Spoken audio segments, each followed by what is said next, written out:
mars 1986. Le corps calciné de George Mott est retrouvé dans son appartement du nord de l'État de New York. Si la maison est restée intacte, la victime, elle, a été réduite en cendres, comme si elle avait brûlé de l'intérieur. Il s'agirait d'un cas de combustion humaine spontanée.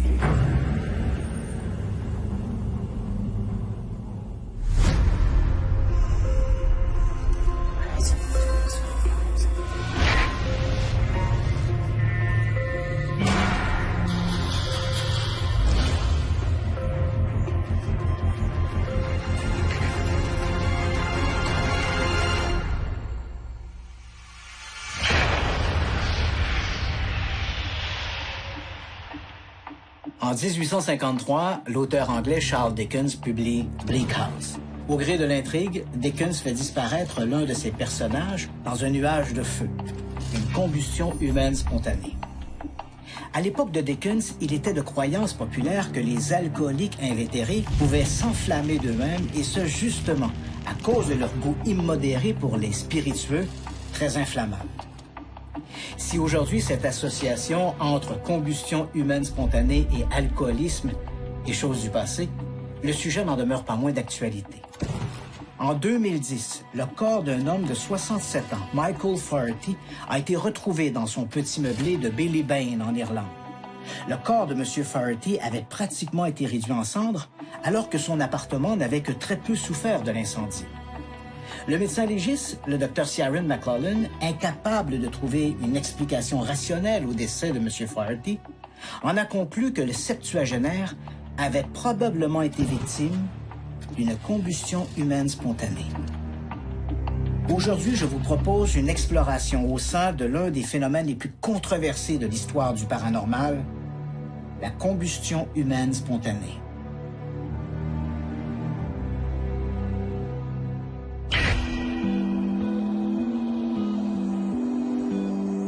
Christian décide de se rendre en Pennsylvanie, aux États-Unis, pour aller rencontrer les experts sur le sujet. Lorsqu'il est question de combustion humaine spontanée, la référence incontournable est Larry Arnold. Cet ingénieur mécanicien s'intéresse à ce brûlant sujet depuis près de 40 ans et dirige Parascience, un organisme qui enquête sur des phénomènes qui défient l'orthodoxie scientifique. Larry Arnold a publié A Blaze, un ouvrage consacré à la combustion humaine spontanée. Le livre présente une dizaine d'histoires, dont celle de George Mott, une histoire sur laquelle Larry Arnold a enquêté personnellement. Comment résumeriez-vous la combustion humaine spontanée? La combustion humaine spontanée est la capacité pour un corps de s'enflammer, de faire des cloques et de brûler, en l'absence d'une source d'ignition ou d'une flamme à proximité. On a l'impression que l'environnement également échappe à la chaleur ou aux flammes. C'est le cas classique de combustion humaine spontanée. Le corps est presque entièrement consumé, déshydraté, réduit en poudre. Mais en même temps, toutes les matières combustibles environnantes qui s'enflamment à des températures beaucoup plus basses que le corps humain ne sont pas détruites. Des piles de journaux, des objets de plastique et parfois même les vêtements de la victime elle-même n'ont pas brûlé. Alors que le corps, lui, s'est consumé de façon plus complète que dans les crématoriums, et ce, même sous les conditions normales. Voilà tout le mystère. Dans votre livre, A Blaze, vous présentez plusieurs cas, et l'un de ces cas pour lesquels vous semblez demeurer perplexe, c'est celui de George Mott. George Mott était un pompier à la retraite de 58 ans qui vivait seul. Il a été vu pour la dernière fois par son fils Kendall le soir du 24 mars 1986. 2 jours plus tard, la sœur de Kendall s'inquiétait parce qu'elle n'avait pas entendu parler de son père George. Alors Kendall s'est dit « Je vais aller vérifier ce qui se passe pour m'assurer que tout va bien ». Il est arrivé à la maison et a réalisé que les fenêtres semblaient noircies. Kendall est entré chez son père. Il a vu que quelque chose n'allait pas, quelque chose dans le coin de la chambre. Il était tendu et apeuré. Il a compris que quelque chose était peut-être arrivé à son père. Mott était très prudent avec le feu parce qu'il en connaissait les dangers, ayant été pompier volontaire durant plusieurs années. Or, on ignore comment il a pu se consumer dans son lit.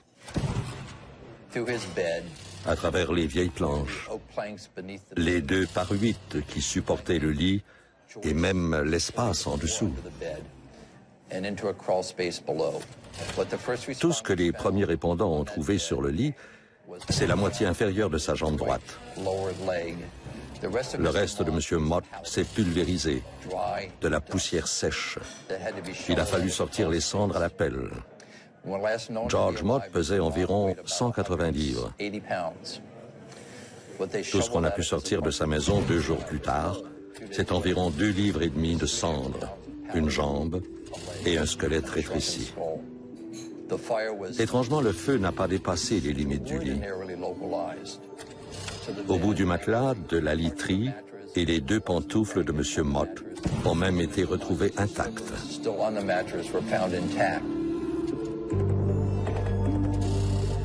Les investigateurs n'ont trouvé ni cigarettes ni cigares au cours de leur enquête. Il y avait bien des allumettes, mais elles servaient à allumer le poêle pour les invités, situé de l'autre côté de la pièce. Pourquoi ces allumettes n'ont-elles pas pris feu? Voilà une question à laquelle ni nous, ni les autorités locales ne pouvons répondre. Les allumettes étaient près d'une source de chaleur qui devait atteindre les 2000 degrés Fahrenheit. À cette température, on pourrait brûler de la roche ou de la lave. Pourquoi ces allumettes, qui n'étaient qu'à quelques mètres, n'ont-elles pas pris feu? Il y avait aussi tellement d'autres objets dans la maison qui auraient pu se consumer. Le feu n'a pris que dans le lit de M. Mott.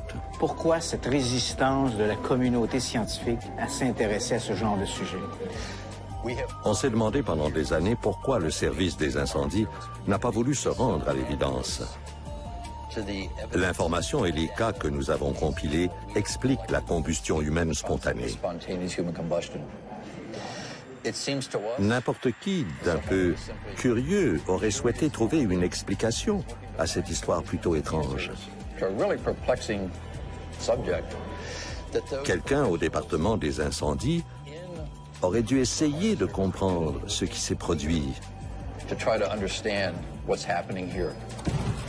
Mais la plupart s'en foutent carrément. La meilleure explication que nous ayons pour justifier leur mutisme et ce déni de l'information se résume à la xénophobie. Ils ont peur de l'inconnu. Ils ne croient que ce qu'ils connaissent du comportement du feu et de ses habitudes. Ces cas viennent remettre en question toutes ces connaissances, cette compréhension et ce savoir qu'ils croient détenir. Donc, pour certains, c'est juste dérangeant, stressant, beaucoup trop embarrassant.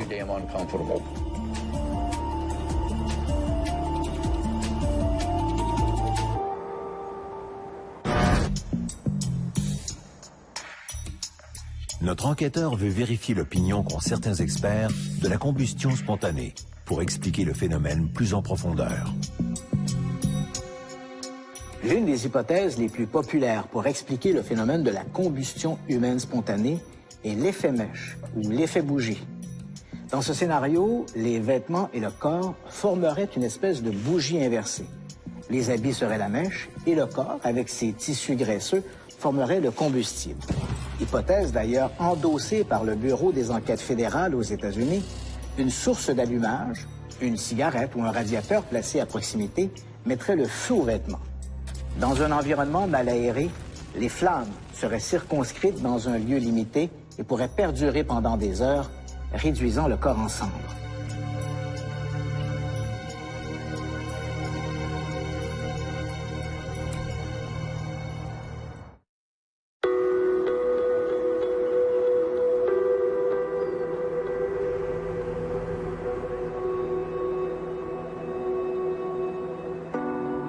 Christian va dans le comté d'Essex, dans l'État de New York, pour tenter d'approfondir son enquête. Dans le cas de George Mott, l'enquête sur ce décès pour le moins singulier a été confiée au service des incendies d'Essex County dans le nord de l'État de New York. Don Jaquish dirige aujourd'hui ce service. Le cas de George Mott date, je crois, de 1986. Ça s'est passé dans la ville de Crown Point. L'équipe d'investigation des incendies d'Essex a enquêté sur cet incendie. George Mott a été trouvé dans son lit, complètement consumé, à l'exception d'une très petite partie de son corps. Il semblait avoir brûlé à travers son matelas et son sommier, jusqu'au plancher. Cependant, le reste des lieux n'avait pas vraiment été endommagé par le feu, mais plutôt par la suie, beaucoup de suie. Et la maison est demeurée intacte. C'est un cas vraiment inhabituel. On a conclu à un cas de combustion humaine spontanée. À ce moment-là, j'imagine que les enquêteurs originaux ont évalué toutes les possibilités pour expliquer l'incendie. Quelles ont été leurs conclusions originales? L'un d'entre nous a émis cette hypothèse de combustion humaine spontanée. Plusieurs agences, incluant le département d'investigation de la police de New York et d'autres enquêteurs de notre unité d'investigation, ont pu trouver le point d'origine du feu. Cependant, ils n'ont pu retracer la source d'ignition. Autrement dit, ce qui a mis le feu au lit. Nous n'avons pu déterminer pourquoi le corps de George Mott était brûlé à ce point, parce que nous n'avions jamais rien vu de pareil auparavant. Est-il possible que George Mott ait été victime de l'effet chandelle ou l'effet bougie? L'effet bougie, c'est... En fait, il y a beaucoup de tissu adipeux dans le corps humain. Si un corps prend feu sur un matelas, comme dans le cas de l'effet bougie, le matelas devient la mèche et le corps la cire. Si la pièce est faible en oxygène, le corps va brûler comme une chandelle, grâce au matelas qui sert ni plus ni moins de mèche. C'est sans doute la meilleure explication pour ces cas où des gens ont été retrouvés dans un tel état. Pensez-vous que George Mott a pu être victime d'une combustion humaine spontanée? Je n'écarte pas la combustion humaine spontanée. Je suis plutôt sceptique. C'est dommage que ce ne soit pas arrivé à notre époque, parce que nous aurions plus de ressources pour expliquer ce qui est vraiment arrivé. Je ne dis pas que ça ne s'est pas produit. Je ne peux pas l'exclure. Mais les conditions qui prouveraient le contraire sont très minces, comme par exemple le parfait taux d'oxygène, pas d'embrasement spontané, pas de retour de flamme ou de fenêtre brisée. Alors oui, c'est très inhabituel. C'est un feu anormal et les conditions dans lesquelles le corps a été trouvé le sont aussi. Est-ce que le feu qui a brûlé George Mott a réagi de la manière dont un incendie ou des flammes vont se développer dans un environnement relativement clos? La plupart des corps brûlent à partir de l'extérieur. Le corps de George a brûlé comme si le feu avait pris de l'intérieur vers l'extérieur. Alors il ne montre pas les signes habituels d'un corps brûlé. OK. Avez-vous déjà rencontré un cas semblable à celui de George Mott? Non. C'est le seul cas que j'ai vu où presque 80% du corps était réduit en cendres. 30 ans plus tard, on est toujours au milieu d'un mystère. Tout à fait.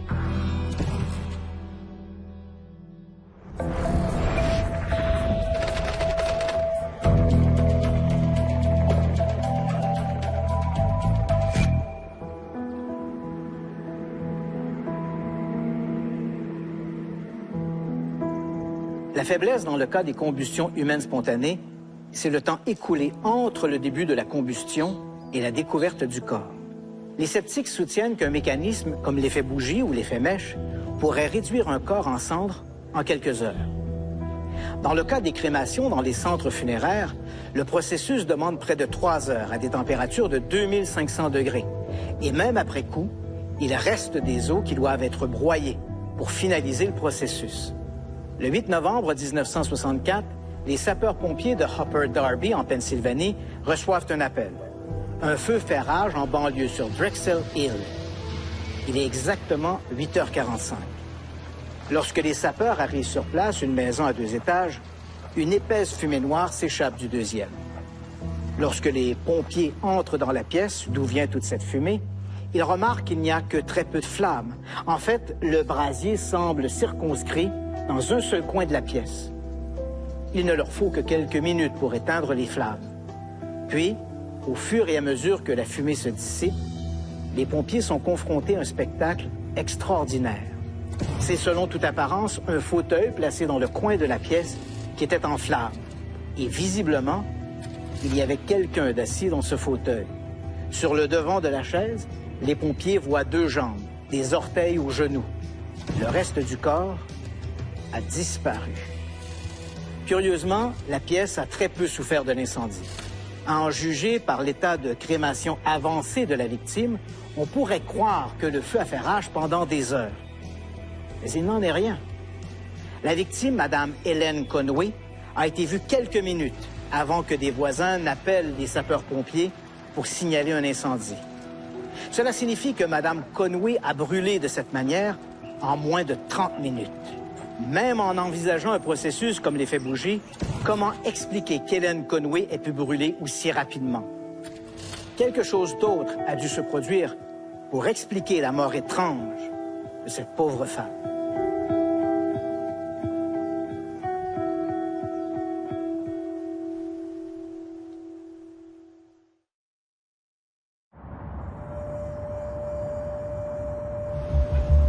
De retour à Montréal, Christian rencontre Régis Solery, médecin et professeur d'anatomie à l'Université du Québec à Trois-Rivières, qui a étudié la combustion humaine spontanée.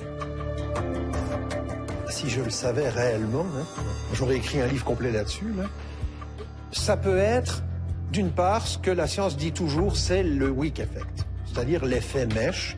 Et la plupart des gens disent, en science, ben voilà, on a compris, ça explique ça. Moi, je suis pas du tout convaincu par cette explication. Une hypothèse beaucoup plus récente, qui a été soulevée par un grand scientifique, mais autodidacte. Et selon Brian Ford, ce scientifique, selon lui, la succession des événements est la suivante. Le phénomène concerne souvent des gens qui sont pas en pleine forme, disons. Donc ce sont des gens qui ont probablement des métabolismes biochimiques qui sont pas tout neufs.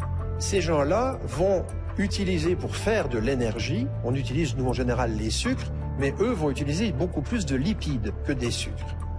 Les triglycérides qui sont formés libèrent du glycérol, ça fait de l'énergie, et des acides gras. Je vous l'avais dit, c'est un peu compliqué, mais les acides gras peuvent rentrer dans les mitochondries, ce sont des petits organites qu'on a tous dans nos cellules.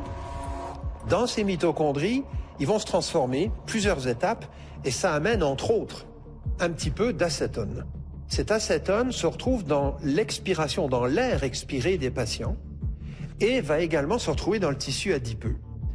Eh bien, s'il y a de l'acétone ambiante, il suffirait d'électricité statique par des vêtements pour déclencher effectivement du feu. On le sait, quand on utilise de l'acétone dans des laboratoires, il faut des conditions de sécurité vraiment extrêmes. Donc c'est très inflammatoire. Maintenant, comme je disais, c'est une théorie qui n'est pas vérifiable expérimentalement. Donc ça reste à l'état de théorie. Je n'ai jamais entendu parler d'un cas où on aurait trouvé un individu intact de l'extérieur et qu'à l'intérieur, au moment de l'autopsie, on aurait découvert, par exemple, les organes brûlés. On ne voit pas d'ailleurs comment, de l'intérieur, il pourrait naître cela, même si on prend l'hypothèse de l'acétone comme, disons, la plus séduisante, même si elle n'est pas bétonnée, ça ne prend pas à l'intérieur. Ça reste donc toujours une source extérieure. A priori, oui. Alors certains disent, oui, mais il y a des gens chez qui on n'a rien trouvé comme source. C'était des non-fumeurs, il n'y avait pas de feu de cheminée, il n'y avait rien du tout. Oui. Bon.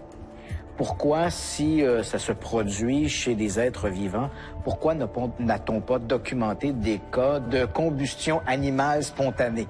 C'est vrai qu'il n'y a pas de cas connus de ce phénomène chez l'animal. Il y a une explication qui est tout à fait logique. Un animal ne s'allume pas une cigarette avec un briquet, etc. Mais je crois que si on remonte un peu plus en avant dans l'histoire, c'est une explication qui serait plus l'humain est différent de tout le reste. Et d'ailleurs, on sait que c'est un phénomène, la combustion humaine dite spontanée, qui a été considérée comme une punition divine initialement. Et on ne punit pas un animal sous prétexte qu'il est alcoolique. Alors je pense qu'il y avait, d'ailleurs on appelait ça le catacausus ebriosus, qui fait mention de l'ébriété. Alors évidemment, ces hypothèses-là n'existent plus, mais je pense que ça aussi a un lien avec ça. Cette punition, entre guillemets, divine, ne peut évidemment concerner que l'espèce humaine. Et c'est vrai que dans le cas des combustions humaines spontanées, la reproductibilité de l'expérience est excessivement difficile. Oui, parce qu'on ne sait pas quel est le point de départ. Donc, est-ce qu'on va utiliser une substance pour accélérer ou pas? On ne sait pas quel est le point de départ.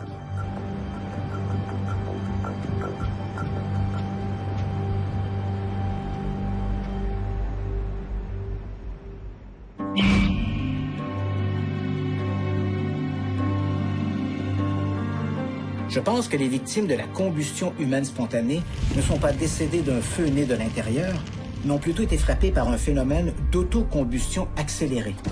C'est-à-dire qu'elles ont été victimes d'une source d'allumage extérieure, comme une cigarette ou une cuisinière placée à proximité, mais que leur corps a brûlé à une vitesse inhabituelle. Je pense également que pour brûler de la sorte, ces gens présentaient des états pathologiques particuliers. Malheureusement, j'ignore quels sont ces états pathologiques. L'élément X m'échappe encore. Bien sûr, je ne rejette pas entièrement l'effet bougie ou l'effet mèche, mais cette hypothèse est très controversée dans certains cas, comme dans le cas de la mort d'Hélène Conway, et doit être écartée dans les situations où il y a eu des témoins oculaires ou des survivants. Dans le cas des combustions humaines spontanées, il faut bien l'avouer, la mécanique nous échappe encore.